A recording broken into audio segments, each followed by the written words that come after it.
All right, everybody give me a thumbs up. Everybody's ready? Okay. All right, well, good afternoon. I want to thank everybody for being here today. And again, before we get started, I really want to thank the media for attending. Without you bringing attention to this tragic problem that we have in South Carolina, folks would not know that it exists, because it exists in the shadows. And so we appreciate very much the media being here to cover this. You know, it doesn't matter if you're from a big city or a small town. If you're a big city like Columbia or Greenville, or a small town like where I'm from, Barnwell, or you're from Dillon or Marlboro or Marion, I always say that everyone deserves an equal level of law enforcement service. And that is what we at SLED do. We're investigating dogfighting in every corner of the state of South Carolina right now. Dogfighting is inhumane and it's illegal. This is not just animal cruelty. It's organized criminal activity that oftentimes is related to other violent crimes and leads to other violent crimes as well. SLED agents who work dogfighting cases routinely find guns and drugs and money, and in this case, having guns and drugs unsecured where a child could have access to them. On Wednesday, April the 2nd, SLED agents served 10 search warrants in Dillon and Marion counties. SLED agents working with local law enforcement, the Attorney General's office, and multiple other partners searched 10 locations over those 2 days. And I'm proud to have Sheriff Wallace from Marion and Sheriff Hamilton from Dillon with us here today. During the searches, law enforcement found roughly 17 pounds of marijuana, 1 kilo of cocaine, 11 grams of crack cocaine, 2 grams of ketamine, 2,266 ecstasy or MDA pills, and 990 fentanyl pills. Agents also seized 55 weapons. And altogether, SLED and our partners seized and rescued 160 dogs. During the searches, SLED arrested 11 people who faced charges of criminal conspiracy and ill treatment of animals, as well as several offenses related to drugs and guns found at the scene. Thanks to the support of Governor Henry McMaster and the General Assembly, SLED launched this dogfighting unit in 2023. Since its inception, agents have worked with other state agencies, numerous local and federal partners to rescue roughly 500 dogs, arrest 116 people, and serve over 470 charges for their crimes. SLED agents also partner with experts and teams from organizations like ASPCA. They help evaluate the animals, get them the care they need, and hopefully find them a loving home. And we couldn't do this work without them. SLED is fortunate to partner with local law enforcement, departments, sheriff's office, and our federal agencies and task force, and some of them you see represented here today. Let me be clear. If you're involved in dogfighting in South Carolina, we will find you, and we will arrest you, and you will be held accountable. Again, I'm grateful to the governor and his commitment for making sure that our agents have all the resources that we need, and I also want to thank the General Assembly for their continued support as well. I also want to thank especially the SLED agents and employees that worked on these cases. They do this work because they're passionate about it and because they help make a difference, and I want them to know how appreciated they are. Finally, tips often play a key role in these cases. If you see something that you believe is related to dogfighting, I urge you to contact Crime Stoppers or the SLED tip line at 866-472-8477. I'm going to repeat that number. SLED tip line 866-472-8477, or email tips.sled.sc.gov. You can email tips.sled.sc.gov. At this time, I'd like to introduce you a veterinarian who's been a tremendous help to our unit and to law enforcement across the state, Dr. Jennifer Bonovich. And at the close of this, after the governor speaks, we'll take some questions. Dr. Bonovich. Thank you, sir. Good afternoon. I'm Dr. Bonovich, and I am a forensic veterinarian and a shelter veterinarian here in South Carolina. What is a forensic veterinarian? My role as a forensic veterinarian is to apply the science of veterinary medicine to the criminal justice system. I collect evidence, analyze it, I go on scene, I examine animal victims, write forensic reports, and testify in court. I work directly with law enforcement on scene to directly witness and assess the conditions of animals, where they are found, and provide emergency care if needed.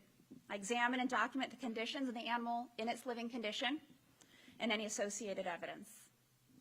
I speak for the animals who cannot speak for themselves. They cannot testify, but I can, in order to interpret the evidence of their pain and suffering. Dogfighting is not just an animal issue, as was mentioned. It is a serious community issue. It is violent, it is barbaric, it is secretive, and it is local, and it is in communities all over South Carolina. These dogs suffer immensely. As a veterinarian, I've seen this time and time again, and it's not just the fight. It's the entire life of this animal. From living its entire life on a heavy chain, from the time it's a puppy, about 8 weeks old, put on a chain so heavy, you would be mortified. Chained around many other dogs just long enough to see and torment each other day and night, sometimes within inches of each other, but far enough to never have the ability to interact with each other, to play with each other. The entire life is usually a small circle of dirt created by the typically excessively heavy chain that they're on. That's their life. Circle of dirt, a heavy chain, and perhaps a plastic barrel to live in. And this is in your community. The fights are violent, vicious, and can last minutes, and they can last hours. Blood loss, punctures, teeth are torn out, bones are crushed and fractured. All of this while members of your community are watching. They're cheering. They've got a lot of money in betting on who's going to win. They accept and praise the violence of this blood sport as these dogs violently fight. These are people from our communities. People even bring children to these fights. And what message is this sending to the youth in South Carolina? The frightened dog who just lost that fight may have been the one chained up in your neighbor's yard where they had a dozen other dogs, but suddenly goes missing and doesn't come back. And that might have been the loser. Maybe that dog was the winner and he comes back with a crushed front leg and oozing wounds put right back on the chain in his dirt circle. Dogfighting perpetuates and normalizes violence, drugs, criminal activity within our own community, and it perpetuates animal neglect. It perpetuates this through generations of families. Fathers bring their sons, grandfathers bring their grandsons, and it perpetuates this through our communities. We all have a role in ending this. As a veterinarian, I am here to uphold my veterinary oath to protect animal welfare and health. And as a forensic veterinarian, I'm here to be their voice in the legal system. These animals deserve better. There are fates worse than death, and that's living this life. Our communities deserve better. Speak up and report it, because silence enables cruelty and violence in your community. I do not want this in my community, and you should not want it in yours. So if you do not report it, then you support it. Please report it. Thank you. I'm going to go ahead and pass over to the Chief Executive Officer of the ASPCA, Mr. Matt Burschadker. Thank you, Dr. B. Thank you, Governor McMaster, Chief Keel, for your deep commitment to this important work. Thank you to the SLED officers, investigators, and the dedicated professionals who responded to this case. Coordinating the investigation and the seizure of 160 dogs across 10 properties is an enormous task. It required precision, urgency, and teamwork. And what we witnessed on the ground was extraordinary. Their professionalism, compassion, and commitment to these animals was unwavering. When our ASPCA teams arrived on scene, They found dogs who were severely underweight, some without access to food and water. Many had medical issues and scarring that is consistent with dogfighting. We also uncovered extensive dogfighting equipment, fighting pits, treadmills, rape stands, further supporting suspicions that these dogs were bred and trained to fight. But as the doctor said, it's not just the fights that are so cruel, it's the life in between. Dogs used in fighting live lives defined by suffering. They are chained, exposed to the elements, scorching heat, freezing cold, driving rain. There is no comfort, no safety, no kindness. If they win, they fight again. And if they lose, they're likely killed. That is the entire arc of their life. These dogs are victims of the worst kind of human betrayal. Their loyalty is twisted into violence for entertainment, for profit. And they're not just physically harmed, they're emotionally and psychologically manipulated every step of the way. I am now proud to say the ASPCA is working closely with SLED and the South Carolina Attorney General's Office to gather and analyze the evidence needed to support an effective prosecution. Each dog will receive a forensic exam, medical and behavioral evaluations, enrichment, and expert care, because every single one of them deserves a chance to heal, a chance at life beyond cruelty. But rescuing them is just the beginning. Providing long-term care for these dogs requires extensive resources that many animal welfare organizations simply don't have. And that's why I want to thank the governor and the South Carolina legislature for passing H. 3682 last year, establishing a process to recover the cost of caring for seized animals. This law is critically important for law enforcement to pursue animal cruelty investigations, and it helps ensure that the animals get the treatment that they need and deserve. And that's where the ASPCA can step in again, with the expertise and the ability to rehabilitate thousands of traumatized and abused animals. Over the past year, the ASPCA has assisted SLED in the execution of over 15 dogfighting-related search warrants. This growing partnership has built trust and has allowed us to respond quickly to animals in need. While we often talk about the individual cases, it's vital to understand the bigger picture. Since 2010, the ASPCA has assisted in more than 300 dogfighting cases, helping nearly 6,000 canine victims. And even though dogfighting is a felony in all 50 states, it persists. It's not confined to one region or one community. We've seen it in rural fields, suburban backyards, and urban basements. And as you heard, it often goes hand in hand with other crimes: illegal gambling, drug trafficking, firearms offenses. Dogfighting isn't just an animal welfare issue. It's a public safety issue, a criminal justice issue, a moral issue.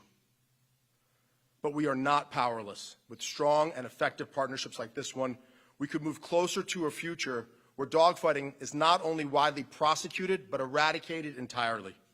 Tomorrow is National Dogfighting Awareness Day, and we urge the public to learn the signs of dogfighting and to join us in our fight to end it. Let this case serve as a clear message. This cruelty will not be ignored. We will keep working case by case, dog by dog, until this brutal practice is ended. Thank you very much for your time. I now have the distinct honor of welcoming Governor McMaster to the podium, a true champion for animals. Thank you. Thank you very much. Appreciate y'all being here, Sheriff, Chief, and our visitors. We know we'll see you again. This is an unspeakable thing that's happening in our state. But I'm going to speak about it a little bit because I learned about it when I was Attorney General. You may remember a man named David Tant, whom we caught. He was a big dog fighter. He had 47 dogs at his camp where they were trained in the manner that's been mentioned. Have you ever seen such things as that? Look at this.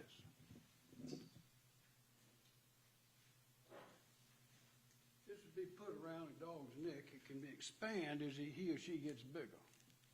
Why would somebody put this around a dog's neck? So as they grow, they've got to carry this around, and that gets them stronger and stronger and stronger. Pit bulls are the favorite because they're strong animals. And unless they are taught to be mean, they'll be just like every other dog. But these men, typically men, who breed these animals and put this kind of collar on them, or have them drag a chain like this,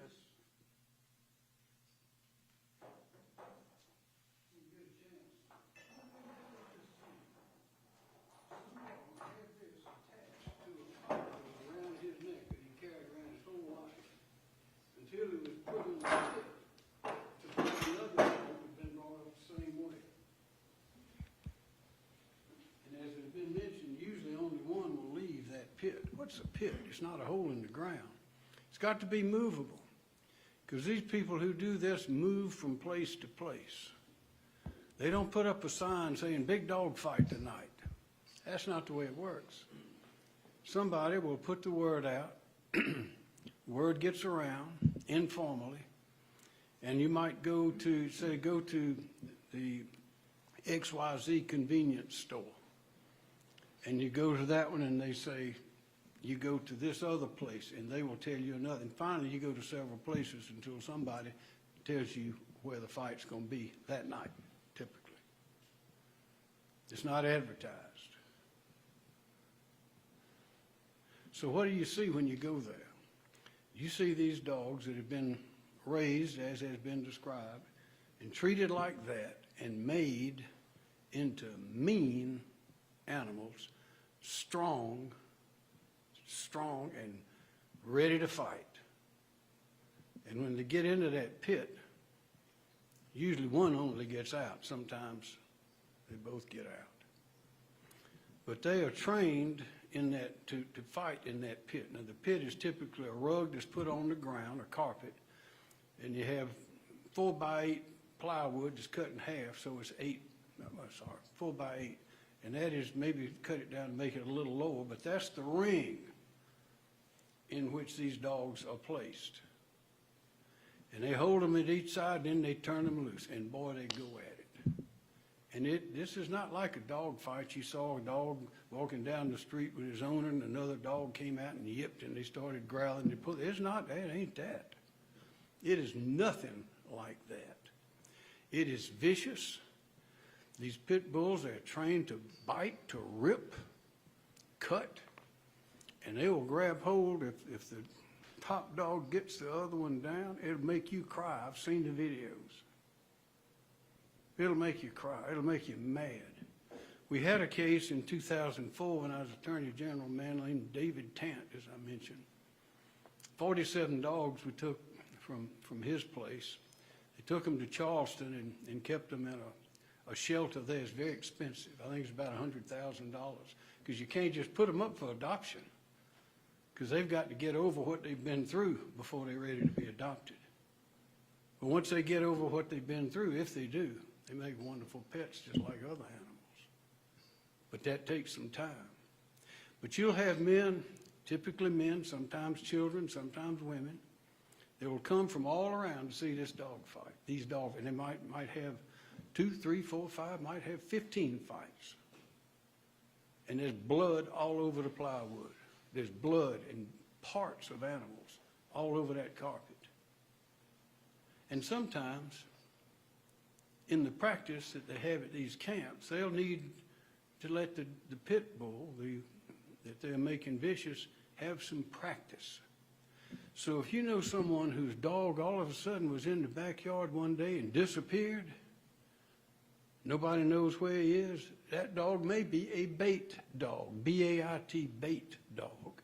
What do they do with a bait dog? Your dog might be a collie, might be a cocker spaniel, might be a lab, might be anything.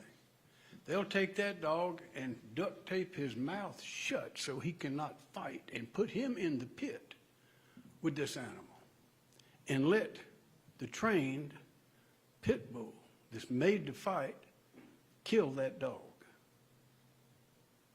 Now, who would do such a thing? these people who just got, of course, they're innocent until proven guilty. But dog fighters, that's who does this. And this man, David Tant, was advertised as the second largest breeder of dog fighters. Oh, no, they didn't call him dog fighters. Second largest breeder of trained dogs. I don't remember what euphemism they used in the United States. And they have magazines that are circulated among these people. And they will say that Big Red overcame Little Joe in 1 minute and 26 seconds. That means he dispatched him, killed him in 1 minute and 26 seconds. They have their own language. And they circulate that around. It is unbelievable. And not only do the dogs fight, sometimes the dogs will be fighting and get locked up on each other.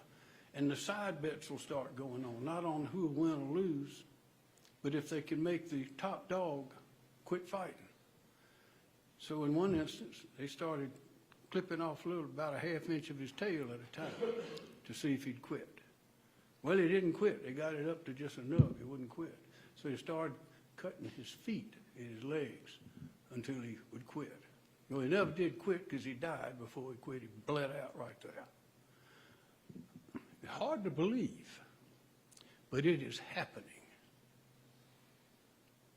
Well, we sent David Tant. We tried him in Greenwood. He threw himself down the stairs and said he hurt his neck and was trying to get out of the trial. But Judge Wyatt Saunders brought him on into trial. And he had several lawyers. One would come in preparing the case weeks before the trial, and he'd quit, and another one would come in. I think we're just guessing. Some of those lawyers, once they realized how horrible this was, they did not want to be associated with the case. But a lawyer has to defend. Everyone's entitled to a defense. So he had a lawyer, defended the case. And Jennifer Evans in the Attorney General's office was our lead attorney in that case in Greenwood in 2004. And she convinced Judge Wyatt Saunders that it's admissible evidence to let the jury see some videotapes of dog fights, as I've described. Not these necessarily for these dogs, but for dog fights, typical. Well, as I remember, the deputy clerk of court, once the lights were down and the videos began playing, left the court sobbing, and the jurors were shaking their heads, looking at the floor, ready to get out of that juror. It is as horrible as anything that you will ever see, and it is violent. So we got to do something about it, because as has been mentioned, we don't want this around here. Imagine the impact that something like this has on young people. Just imagine.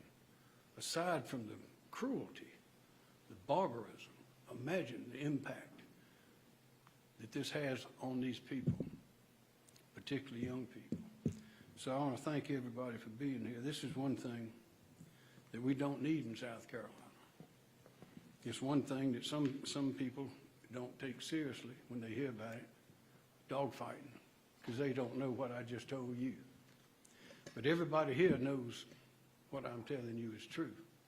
And it is going on right now. Right now. There'll be a dog fight in this state somewhere tonight. And what I've told you will be happening. So we have to put a stop to it. And I think that I want to thank SLED. I want to thank the law officers, sheriffs from around the state.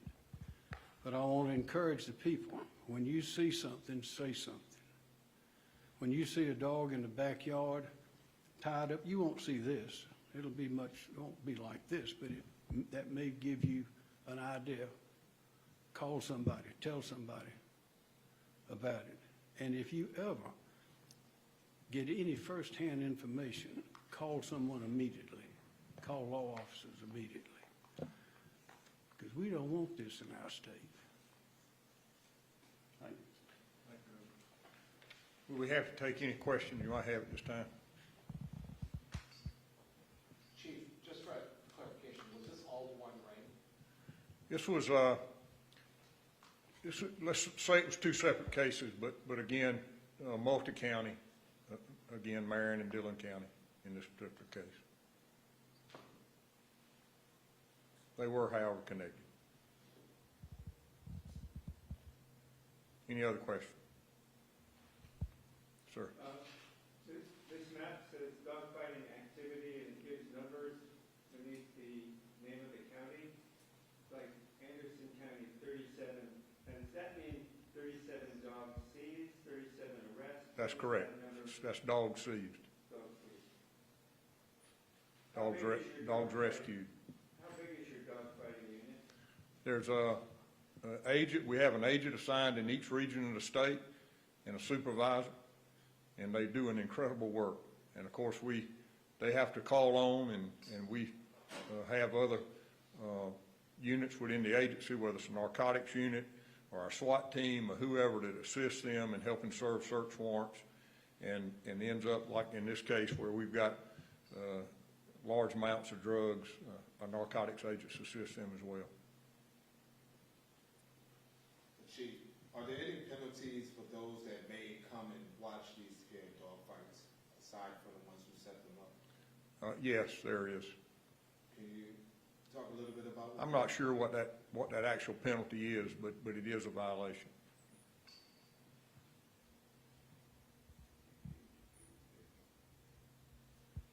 Do these people normally go to trial if you arrest for dogfighting, or do they plead guilty?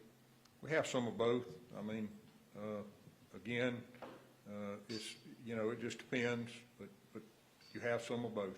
Some will go to trial and some will plead guilty.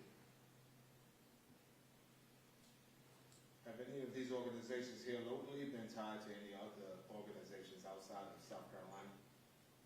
What we found is that these folks are connected all over the state and probably out of state as well. I mean, they're not. It's a sport to them, and so again, they go to different regions of the state, different counties, carry their dogs to different counties. So it's multi-county, multi-state.